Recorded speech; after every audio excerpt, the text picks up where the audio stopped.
Selamat siang teman-teman semua yang saya kasihi. Bertemu lagi dengan saya Bang Lo di momen ataupun di part 4. Kenapa saya atau Bang Lo menjadi seorang penerapi santet? Jadi teman-teman semuanya, sebelumnya saya mengucapkan dulu salam saya ya teman-teman. Salam saya di channel saya itu salam logika.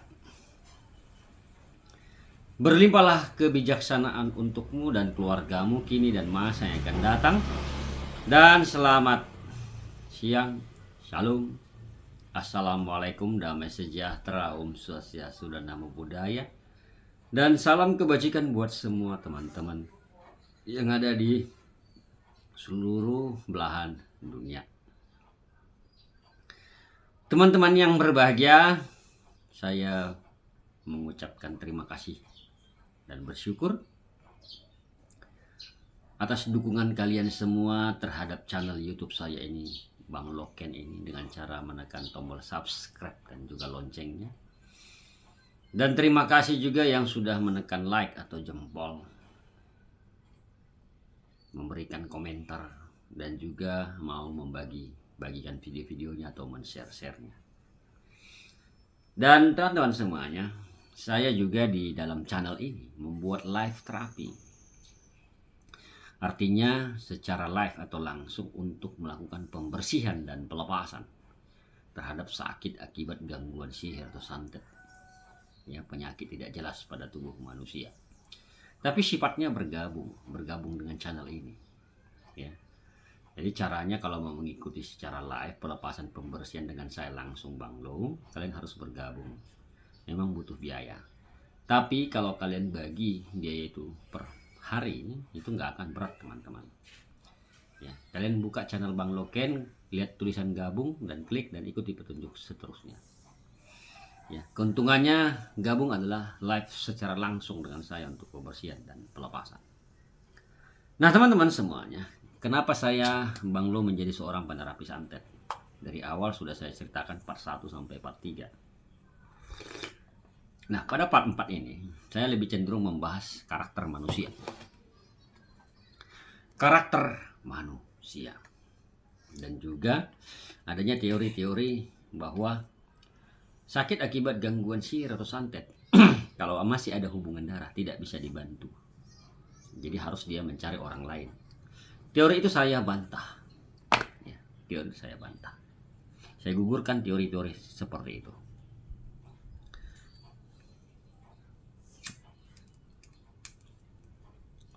Nah teman-teman semuanya, kenapa saya menjadi seorang penerapi santet? Karena saya sangat tidak suka melihat orang sakit. Itu yang pertama. Nah yang kedua, saya mudah iba atau kasihan bila melihat orang meringis kesakitan. Ya, meringis kesakitan. Dan awal-awal dulu saya membantu orang, menerapi orang, ya,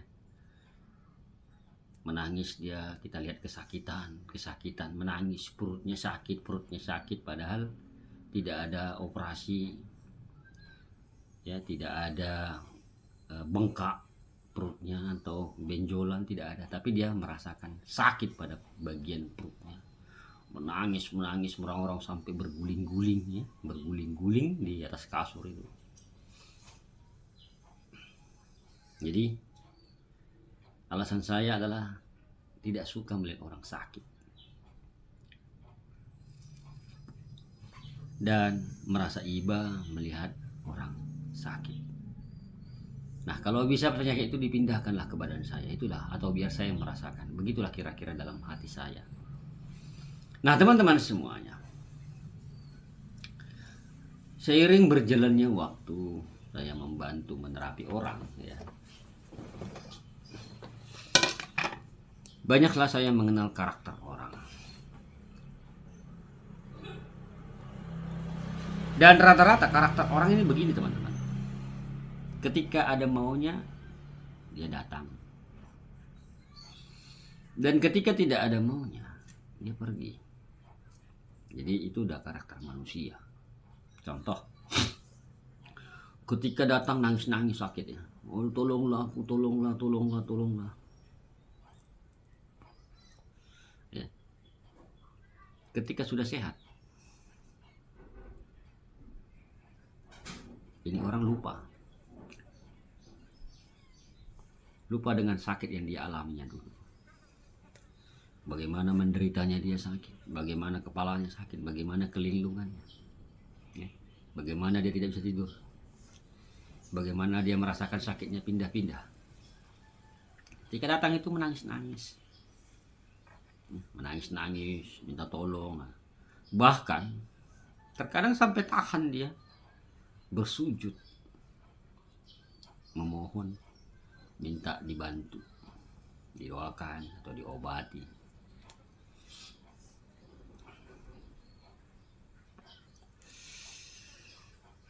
Nah, karakter seperti ini teman-teman banyak dalam diri manusia. Sangat-sangat banyak. Lupa dia pernah dibantu. Lupa dia pernah atau ditolong. Lupa dia pernah diterapi atau diobati.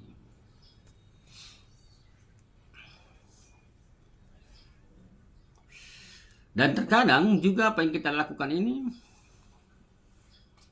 dibuatnya jadi senjata untuk memfitnah.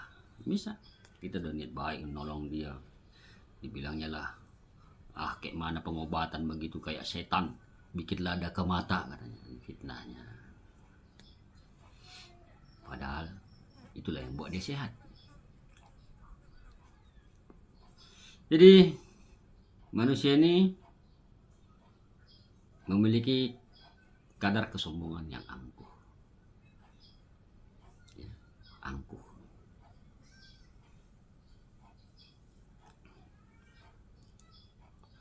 Tapi apakah saya kapok dengan orang-orang seperti ini? Enggak. Saya tidak pernah kapok. Selagi prinsipnya untuk kebaikan, kita tetap melakukan kebaikan nih. Melakukan tetap kebaikan. Kalau orang itu tidak membalas dengan kebaikan apa yang kita lakukan, itu urusan pribadinya. Yang penting tetap kita melakukan kebaikan, jangan melakukan kejahatan. Walaupun kita disakiti, walaupun kita ditinggalkan, walaupun saya misalnya ya, dilupakan,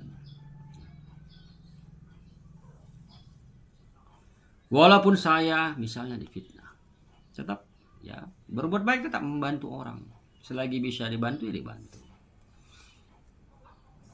Selagi bisa dilepaskan ya dilepaskan. Tapi itu tadi teman-teman, sifat keangkuhan manusia itu sangat tinggi. Merasa saya sehat dengan doa saya, katanya gitu kan. Saya sehat dengan usaha saya sendiri, bukan dengan bantuan Bang Lo. Itu banyak yang begitu. Banyak. Jadi tidak heran saya menemukan orang-orang begitu banyak. Tapi saya tidak pernah kapok ya membantu-bantu orang. Karena prinsip saya dari awal, visi saya menyehatkan orang banyak di luar sana dari sakit akibat gangguan sihir atau santet atau roh jahat.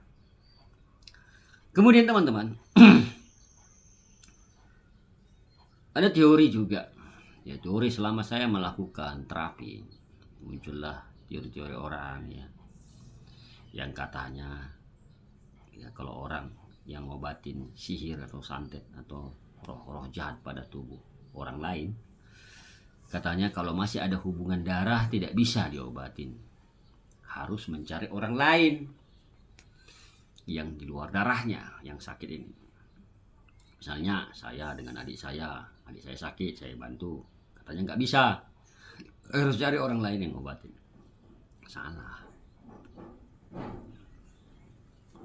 Salah. Itu saya gugurkan teori seperti itu, karena saya sudah banyak melakukannya. Prinsipnya adalah yakin dengan doamu, itu saja.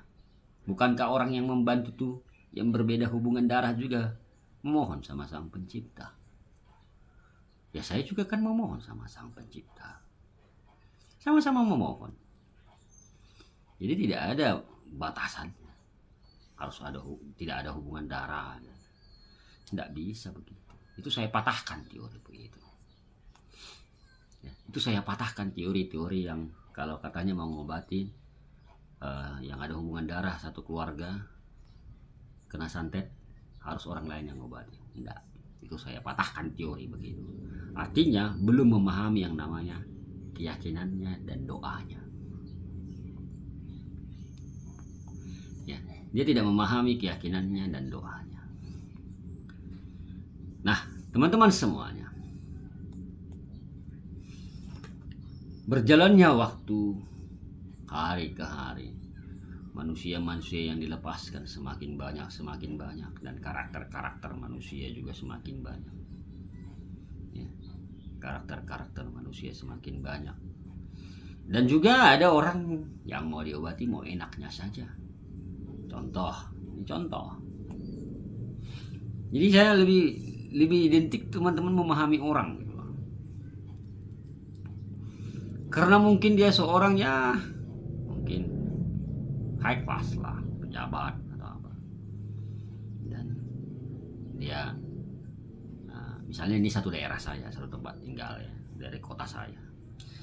Saya harus datang ke rumahnya begitu, dia nggak datang ke rumah saya, itu saya tolak itu. Saya nggak masuk dengan orang-orang begitu. Manusia ini sama semuanya. Ya, manusia ini sama semua, tidak ada bedanya. Makan nasi kok, minum air.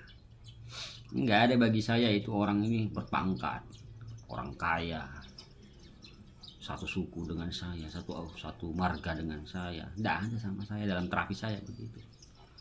Nggak ada, sama semua.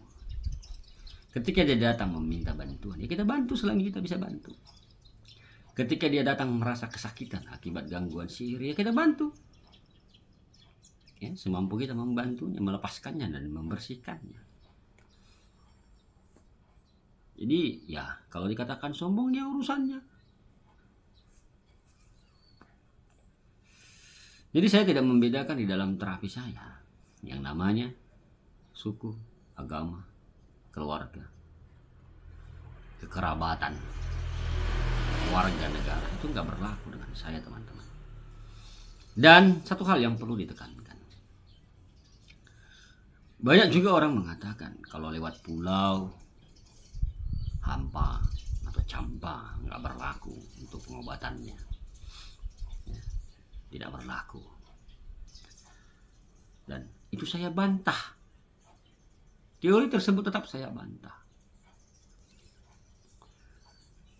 Berarti dia juga tidak yakin dengan keyakinannya dan doanya. Untuk menerapi seseorang tak ada batasan. Jadi saya menerapi orang tanpa batas jarak, waktu, dan tempat. Nggak ada batasannya.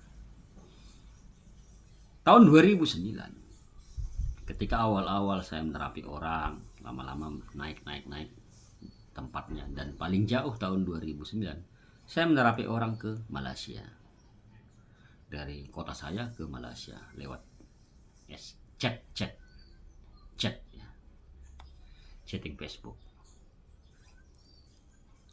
Itu 2009 meningkat sampai ke Eropa sana, sampai sekarang ke Eropa sana. Jadi teman-teman semuanya, disitulah saya meyakini hal yang namanya keyakinan dan doa, bahwa menerapi seseorang, membantu seseorang, mengobati seseorang, dan mendoakan seseorang karena sifatnya energi tanpa batas jarak, waktu, dan tempat.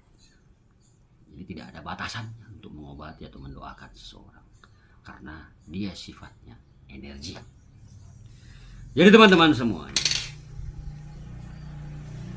pada video kali ini saya mematahkan beberapa hal tentang teori-teori tentang pengobatan yang kalau diobati harus satu darah.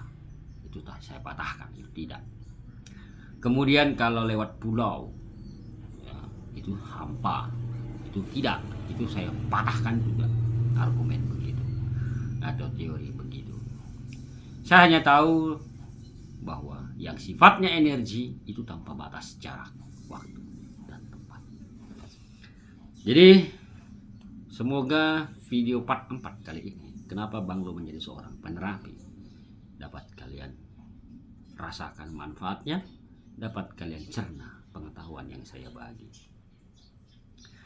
Dan ketemu lagi nanti di part bagian 5, teman-teman. Semoga kita sehat semuanya.